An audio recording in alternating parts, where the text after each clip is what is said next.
田村達夫さん、当時22歳。爆心地から 1.5km の白島で被爆しました。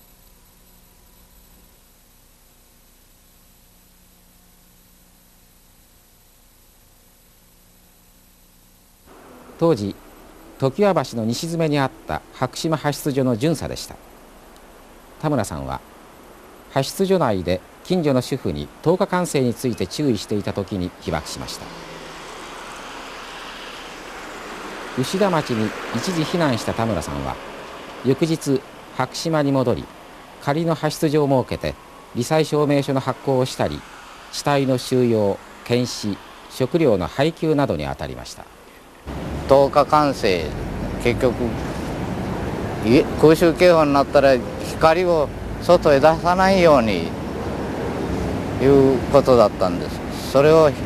明かりを出しとった西白島のね、名前は忘れましたがね、その方が呼び出しとましたので8時頃出てきましたよ。それでいろいろとまた注意指導しておりましたらね、今のピカドンということになったんです。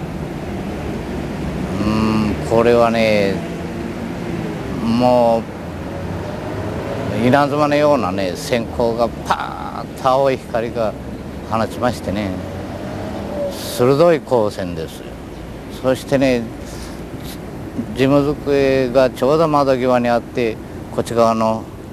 道路の方に向いとったもんですからね、爆風が前の道路の向こう側の家に当たってファーッと吹き返すんです。それがね、ものすごい生暖かいムーッとするような感じだったですよね。それからダダーン、もう向こうの方からダダダダダダダダと崩れてくるようなね音がしましてね、これ爆弾が落ちたと思いましてね、すぐ炊事場の方へ避難したわけです。それから瞬間にもう自分のところもバーンとやられましてね、真っ暗になったわけです。そしてだんだん明るくなって来てみたら、その女の人ももう姿が見えなかったですからね、これは自分の家へ帰ったんだろう思いましたがね、うまく帰れたろうかどうか心配でしたね。細田さんいうて花屋さんがあったんです。そこのおばあさんが下敷きになっておりましてね、ご主人が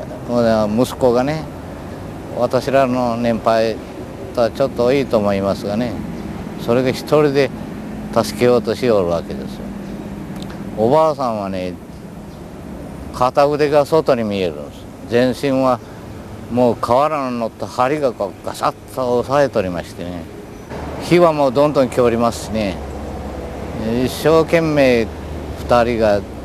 板を取ったり必死ですよ。おばあさんは助けてくれ助けてくれ言うんですから、もう必死でその板を抜けたりこれしよったんです。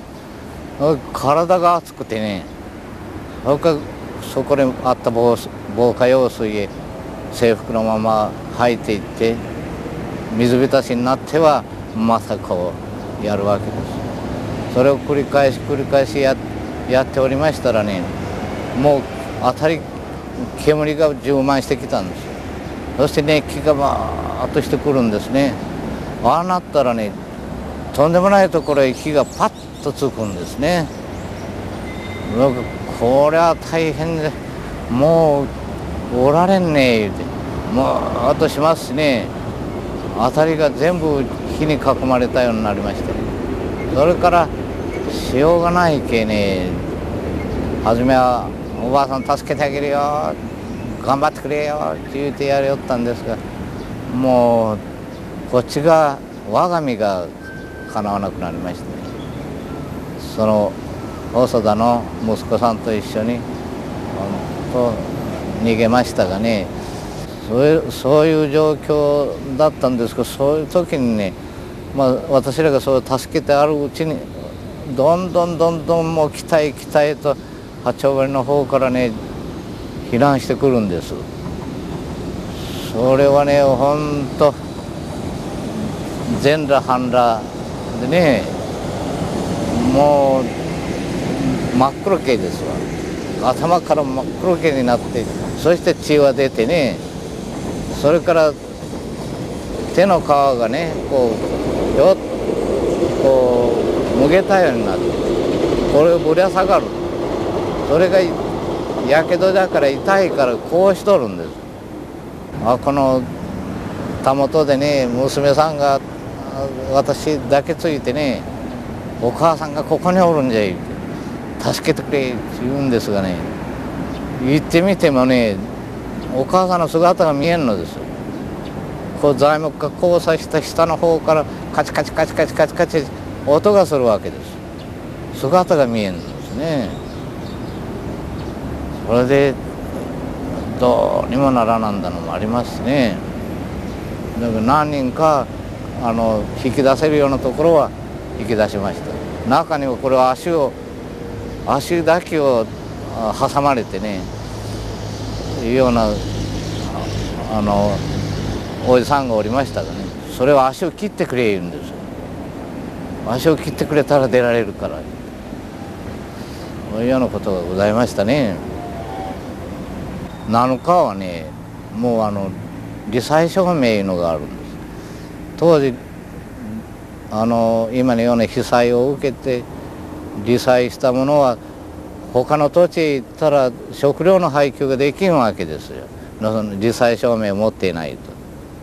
それを作ってやらないけど、そうしてね、7日の遅う頃は死体の検視せねえかんの。性別の関係とさっさと書いて、それ検視調書を作るわけです。そして判をしますとね、今度警防団がそれを運ぶわけです。で今の焼けたトタンへ乗せてね、どんどん運んでいっては、まあなんでしょうね、5人か10人ぐらいを一山にして石油かけながら焼いたんですよ。だからあちこちでそういうことをするわけですけどね。生き地獄を通って我々がね、こう来たわけですから、それはね、もう他の人じゃ想像がつかんでしょう。もう本当にその焼ける時の広島の状態をこう生で見てね、こう思いますとね、それ目の前でまた走ってきたのグラーッともう息絶えてひっくり返るんですから、そして火の中をくぐってくるのを見ますとね、こういうことはね、二度とあっちゃいかんなと思いますね。